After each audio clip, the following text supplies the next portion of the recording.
Chapter 5.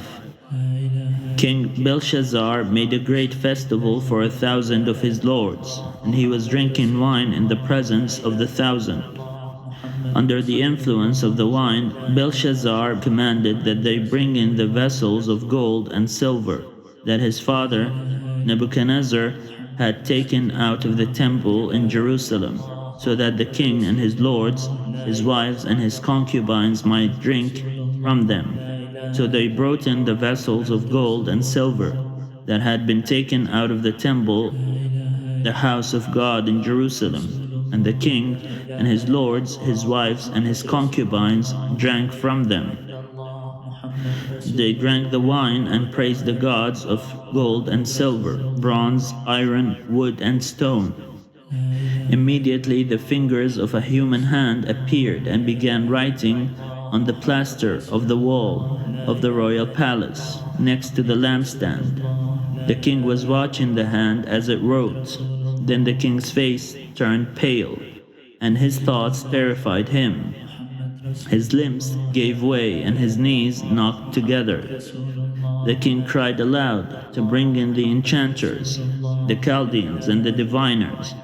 And the king said to the wise men of Babylon, "Whoever can read this writing and tell me its interpretation shall be clothed in purple, have a chain of gold around his neck, and rank third in the kingdom."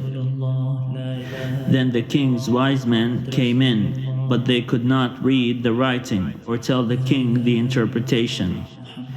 Then King Belshazzar became greatly terrified, and his face turned pale, and his lords were perplexed. The queen, when she heard the discussion of the king and his lords, came into the banquet hall. The queen said, "O king, live forever. Do not let your thoughts terrify you, or your face grow pale.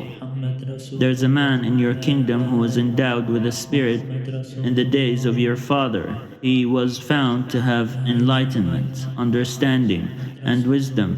Your father, King Nebuchadnezzar, made him chief of the magicians, enchanters, Chaldeans, and diviners. Because an excellent spirit, knowledge, and understanding to interpret dreams, explain riddles, and solve problems were found in this Daniel, whom the king named Belteshazzar.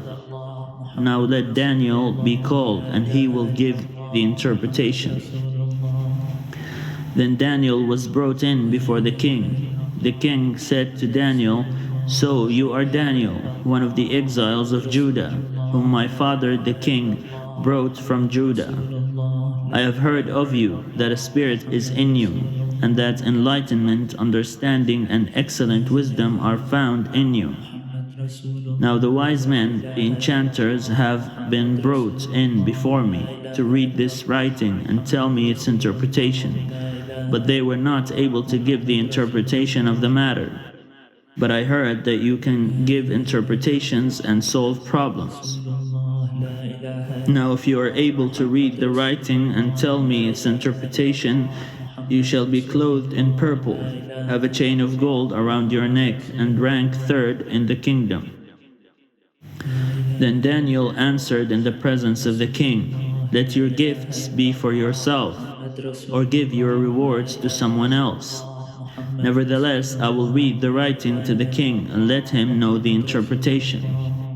O king, the Most High God gave your father Nebuchadnezzar kingship, greatness, glory, and majesty. And because of the greatness that he gave him, all peoples, nations, and languages trembled and feared before him. He killed those he wanted to kill, kept alive those he wanted to keep alive, honored those he wanted to honor, and degraded those he wanted to degrade. But when his heart was lifted up, and his spirit was hardened, so that he acted proudly, he was deposed from his kingly throne, and his glory was stripped from him. He was driven from human society, and his mind was made like that of an animal. His dwelling was with the wild asses. He was fed grass like oxen, and his body was bathed with the dew of heaven, until he learned that the Most High God has sovereignty over the kingdom of mortals. and sets over it whomever he will. And you, Belshazzar, his son, have not humbled your heart. Even though you knew all this, you have exalted yourself against the Lord of heaven. The vessels of his temple have been brought in before you, and you and your lords, your wives and your concubines have been drinking wine from them.